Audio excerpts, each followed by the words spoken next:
Hello दोस्तों, कैसे हैं आप सब। मैं हूं प्रणव और आप देख रहे हैं हमारा चैनल स्टडी 16। स्टडी 16 पर आज हम लोग बात करेंगे सेक्शन 1 सीआरपीसी की, यानी क्रिमिनल प्रोसीजर कोड के सेक्शन 1 को जानेंगे। क्या है सेक्शन 1 में सीआरपीसी की, मतलब दंड प्रक्रिया संहिता की धारा 1 को जानेंगे। तो सीआरपीसी का जो सेक्शन 1 है वो बताता है कि इस एक्ट का नाम क्या है और कहां सीआरपीसी अप्लाई होगी, यानी कहां लागू होगी और किस डेट से सीआरपीसी भारत में लागू है।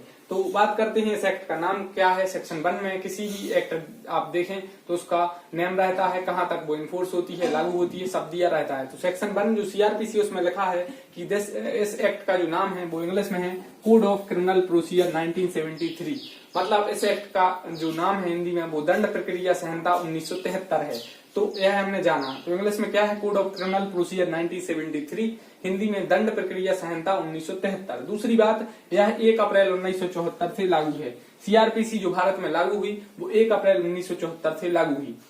एक क्वेश्चन और यह बनता है कि राष्ट्रपति ने कब हस्ताक्षर किए, तो यह क्वेश्चन नहीं पूछा जाता है, आपको यही याद रखना है। और यह एक्ट रहता है, जब एक्ट बनता है जिस ईयर उसी ईयर का नेम माना जाता है। मतलब कोड ऑफ क्रिमिनल प्रोसीजर 1973, जब हम कहते हैं कि 1973 की सीआरपीसी है, लेकिन यह लागू हुई 1 अप्रैल 1974 से। तो हमने पहली बार जानी इसका नाम क्या है, कोड ऑफ क्रिमिनल प्रोसीजर 1973, और यह लागू है 1 अप्रैल 1974 से। अब बात करते हैं आखिर कोड ऑफ क्रिमिनल प्रोसीजर कहां लागू है। तो यह ऑल इंडिया में लागू है।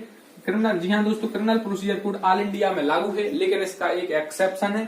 एक्सेप्शन यह है कि जो सीआरपीसी है वो नागालैंड में और ट्राइबल एरिया में, ट्राइबल एरिया मतलब जनजाति एरिया, तो नागालैंड एक राज्य है और ट्राइबल एरिया में सिर्फ चैप्टर 8, 10 और 11। ये बहुत इंपोर्टेंट क्वेश्चन है, यह जुडिशियल एग्जाम में, प्री एग्जाम में पूछा जा चुका क्वेश्चन है कि इसके एक्सेप्शन क्या है। तो ऑल इंडिया में आपको पहली बात यह याद रखना है, सीआरपीसी पूरे भारत में लागू है, लेकिन उसका एक एक्सेप्शन है, यानी अपवाद है कि नागालैंड और ट्राइबल एरिया, इनमें सिर्फ 3 चैप्टर लागू होंगे। आपको पता है सीआरपीसी में 37 चैप्टर हैं, उसकी बात हम लोग पिछली वीडियो में कर चुके हैं। तो चैप्टर 8, 10 और 11 यानी भाग 8, 10 और 11 ये नागालैंड और ट्राइबल एरिया में लागू है। इसके अलावा के जो भाग हैं, जो 37 चैप्टर हैं, जो 3 चैप्टर ये निकाल दिए, तो इसके अलावा के जो चैप्टर हैं वो वहां पर लागू नहीं होंगे, वो नागालैंड में और ट्राइबल एरिया में लागू नहीं होंगे। लेकिन अगर वहां की राज्य सरकार नोटिफिकेशन निकालती है कि ये लागू होंगे तो ही लागू होंगे, मतलब वहां की राज्य सरकार की परमिशन चाहिए होगी और नोटिफिकेशन निकालकर लागू होगी।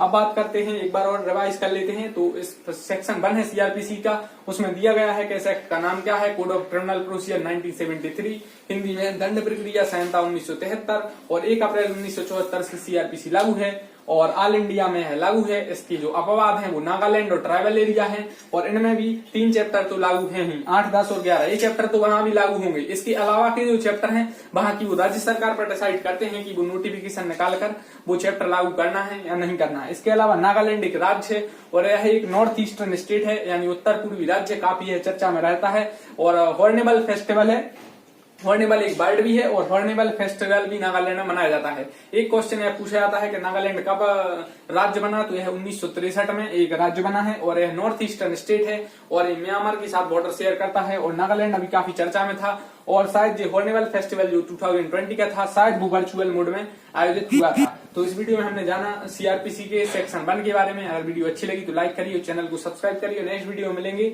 सीआरपीसी के किसी और मजेदार टॉपिक के साथ। Thank you.